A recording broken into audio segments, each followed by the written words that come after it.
Hello students, welcome to YouTube channel Vidya for Success. Dear students, already you know what is meant by a constructor.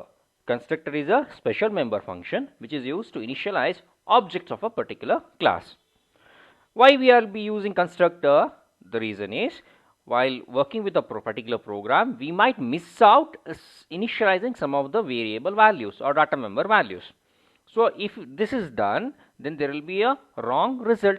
So in order to not to do such a mistake, we will be initializing certain data members or variable values at the time of object creating, that is referred as initialization, that can be done with the help of constructor.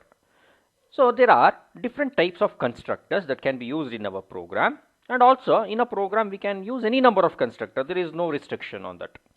So the different types of constructors are, the first one is default constructor, parameterized constructor, and copy constructor. So in this video, let us study default constructor. What is a default constructor? So each and every object oriented program, that too in C++ classes and object concept, as soon as an object is created, compiler will create one default constructor. So far we have done too many programs, but we were not aware of this particular concept, this hidden rule. Okay, so as soon as an object is created for a particular class, the object automatically it will call a constructor. Which constructor will call? It will call the default constructor. So what is then default constructor? Default constructor is nothing but a constructor which will not be having any arguments, or else the constructor which will be invoked without any arguments, without passing any arguments, are referred as default constructor. So a constructor which does not accept any arguments is called default constructor. It is also called as zero argument constructor. So this is very important. Okay, so why default constructor is called as zero argument constructor? Because at the time of invoking the constructor, there will be no arguments, so the complete parenthesis will be empty. So that's why this default constructor is also referred as zero argument constructor.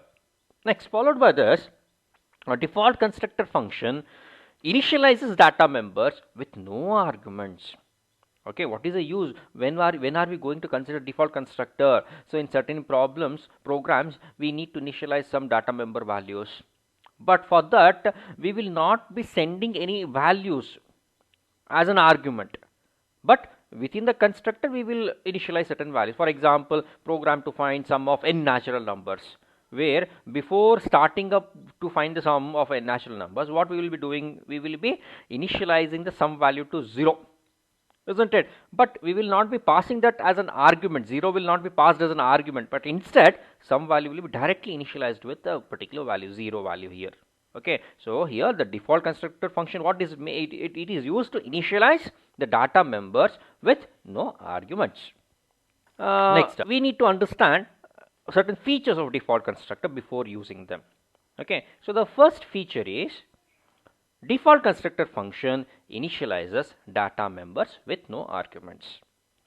Whenever an object is created for a particular class, as soon as an object is created, default constructor will be called.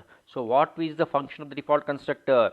Default constructor will initialize certain values, initialize the data members, but at the time of initializing the data members, we will not be passing any arguments.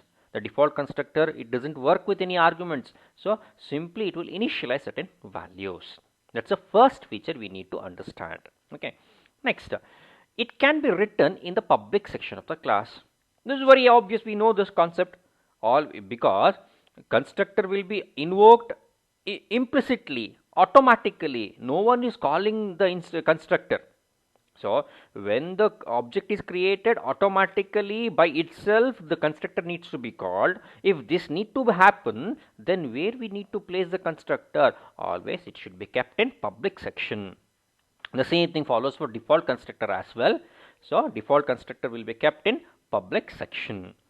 Next, in case a default constructor is not defined in a program, this is what I started in the beginning.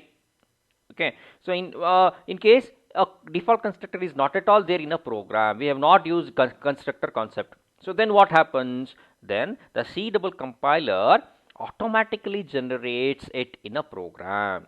So in my program, I am not at all using constructor. Okay, so then what happens when an object is created? The compiler will call, will be having automatically, it will be generating one constructor. Which constructor will generate automatically? It will generate one default constructor. Okay, so what is the conclusion of this particular feature? In case in my program, if I am not having any constructor concept, then the class C double plus compiler will create its own constructor, that too a default constructor. Okay, and it will call it automatically when an object is created. Next, the fourth feature is all objects of a class are initialized to same set of values by the default constructor. What does it mean? For a class, we can create any number of objects, object 1, object 2, objects like that. Okay, for example, student is a class. For the class student, you can have any number of objects. For example, Arjun is one student, is an object. Similarly, Rahul is another object, Priya is another object. So these are the three objects for the class student. So what happens with the default constructor? When an object is created, it will be initialized with certain values, isn't it? So with the help of the default constructor, all the objects will be initialized with the same set of values. Nothing but, in case if I am in the student program, if I am a class student, if I am using a default constructor, within the default constructor, let us say I am initializing the register number and class, student name. Register number has been initialized to 111, and similarly name has been initialized to Rahul, let us say. Now later on within the main function, I will be creating an object. How many objects I am creating? Let us say I am creating 3 objects. Student S1, S2, S3. So there are 3 objects. As soon as an object is created, data members of each and every object will be initialized with the same set of values. So the object S1 will be having register number 111, register name will be Rahul. Similarly, object 2, that is S2, will be having register number 111 and it will also be having the name as Rahul. Same thing goes with third object as well. So what is the conclusion here? All objects, in case if you are using only default constructor in your program, if you are creating multiple objects for a particular class, then all the objects will be initialized with identical set of values. Fifth one, if different objects are to be initialized with different values, sometimes a certain program, real life situation program demands so that each and every objects need to be initialized with different set of values, then you cannot make use of default constructor. The reason is default constructor will make sure all the objects are initialized with same values, but we want different set of values to be initialized. So then you are not supposed to use default constructor. So if different objects are to be initialized with different values, then it cannot be done with using default constructor. So these are the important features which we have to follow for a default constructor. And now let us go through one program. Okay, so program to illustrate default constructor. So here in the program, I will be initializing the coordinate values of a particular point.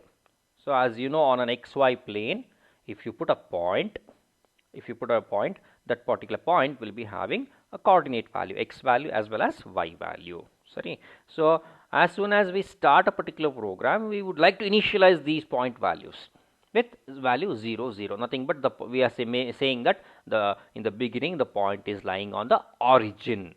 Okay, this is our story.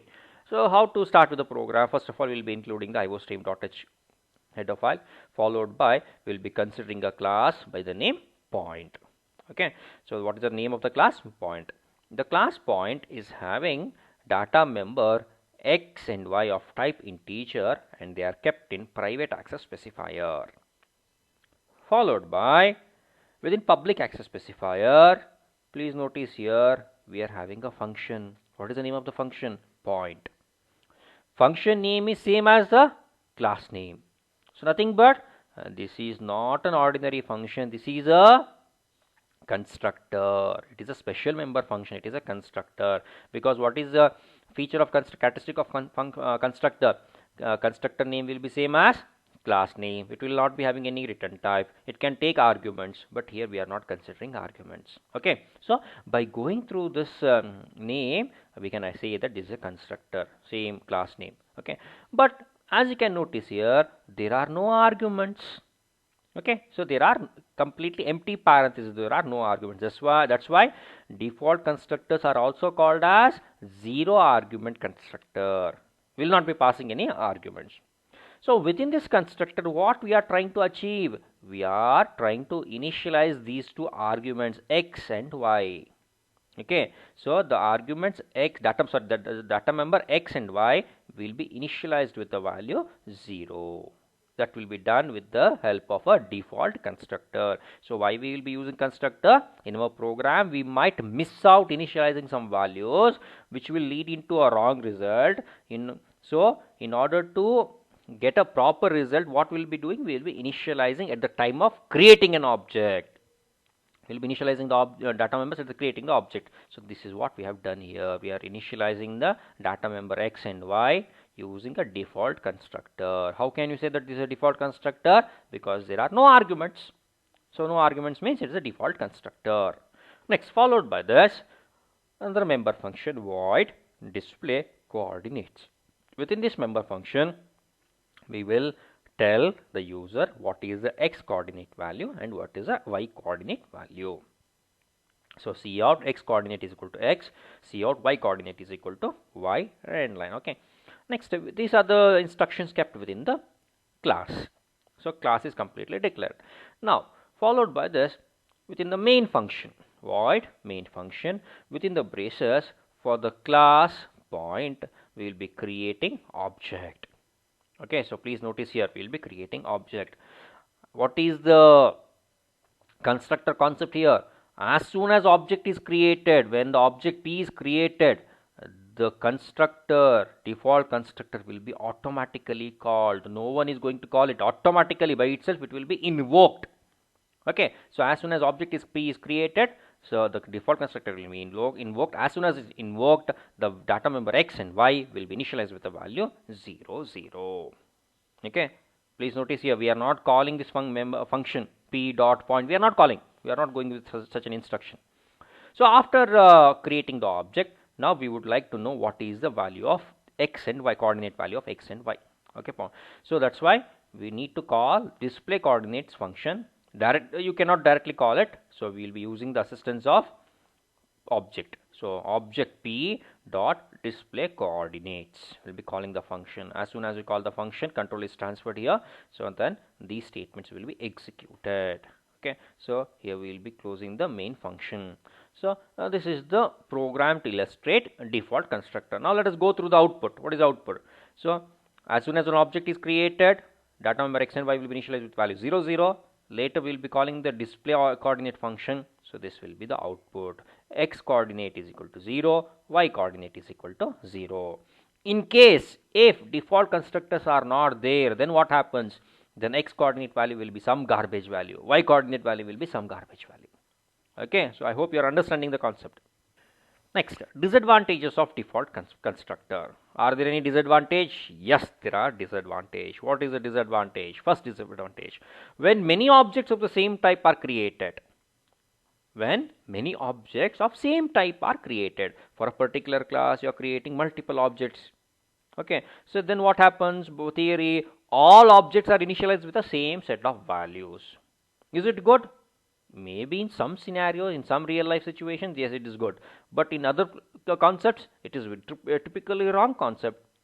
It is very bad. So this is one disadvantage. Okay, so what is the drawback of default constructor? If multiple objects are created for a particular class, then all the objects will be initialized with the same set of values. In case if you want to initialize all the objects with different set of values, then what is the remedy?